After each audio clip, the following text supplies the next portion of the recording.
Boa noite, graça e paz. Estamos hoje no nosso 350º dia, no nosso propósito de leitura bíblica, programado para hoje. Temos os livros de Daniel, capítulo 1, Ageu, capítulo 1 e Apocalipse, capítulo 6. Eu gostaria de compartilhar com vocês o meu devocional de hoje, que se encontra no capítulo 1 de Ageu. O verso 6 diz o seguinte: semeais muito e recolheis pouco, comeis, mas não vos saciais, vestivos, mas ninguém se aquece. O que recebe salário, recebe-o para pô-lo num saco furado. Esse texto de Ageu ele é muito forte e é interessante nós entendermos que o profeta Ageu ele surgiu num tempo pós-exílio, né? O povo de Israel, os judeus, eles haviam sido libertados, né, do exílio da Babilônia e estavam reconstruindo as suas vidas, né? E o profeta Ageu ele surgiu nesse tempo. Interessante que o povo de Deus, né, eles tinham as tradições, os costumes deles, e algo muito marcante na história do povo judeu sempre foi o temor, a reverência, o respeito, a devoção e o compromisso com as coisas de Deus, com a casa de Deus. E quando esse povo chegou, né, para reconstruir as suas vidas, eles começaram. E Deus permitiu que fosse feito dessa forma e cada um começou a reconstruir a sua vida, reconstruir as suas casas, né? E aí eles iam reconstruindo, iam construindo as suas casas. Eu imagino, né, que aí fazia uma casa e aí comprava um carro, de repente trocava de carro e aí construía um segundo andar na casa e aí ia conquistando mais bens, ia construindo e comprando mais terreno e aumentando o gado, aumentando as plantações. De repente já havia passado bastante tempo, se não me engano, por volta de 15 a 20 anos, já pós-exílio, a vida secular totalmente reestruturada e eles ainda não haviam reconstruído o templo.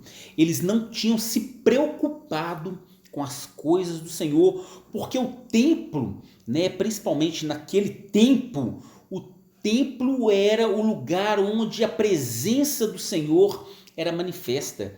E era onde as pessoas iam e prestavam culto, adoração ao Senhor. E eles se preocuparam tanto em reconstruir as suas vidas que se esqueceram de buscar o Senhor, de cultuar ao Senhor, né? Muito mais do que reconstruir a casa para o Senhor, o tempo de culto ao Senhor, isso estava ficando de lado, a ponto de chegarem nessa situação onde eles semeavam muito, trabalhavam muito, mas aquilo que eles estavam semeando não estavam colhendo. O que eles estavam produzindo era como se colocassem sacos furados. Não havia mais prosperidade e bênção, porque eles tinham se esquecido de Deus.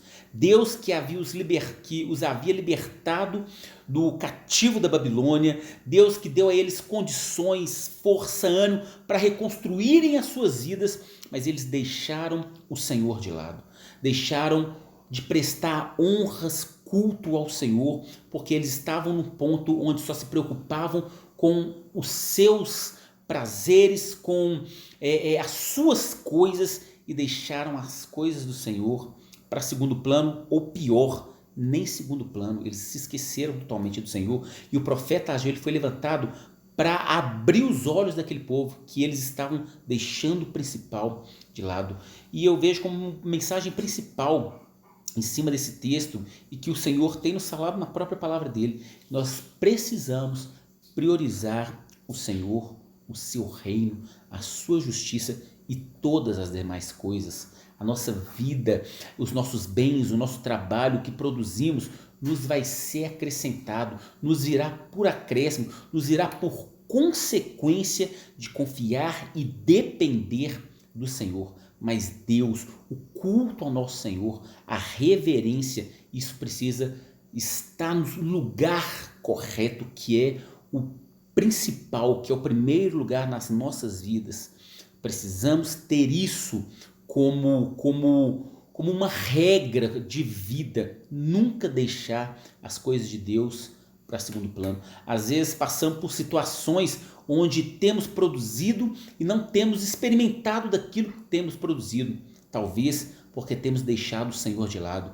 Talvez porque temos esquecido de prestar culto, louvor ao Senhor e dar a Ele o lugar de honra, o lugar principal. Que o Senhor seja sempre o principal na sua vida. Tenha sempre um lugar de honra na sua vida, no seu coração, na sua mente. E que Deus te abençoe e que possa continuar moldando o seu caráter, moldando as suas prioridades, em nome de Jesus. Fique com Deus e até amanhã.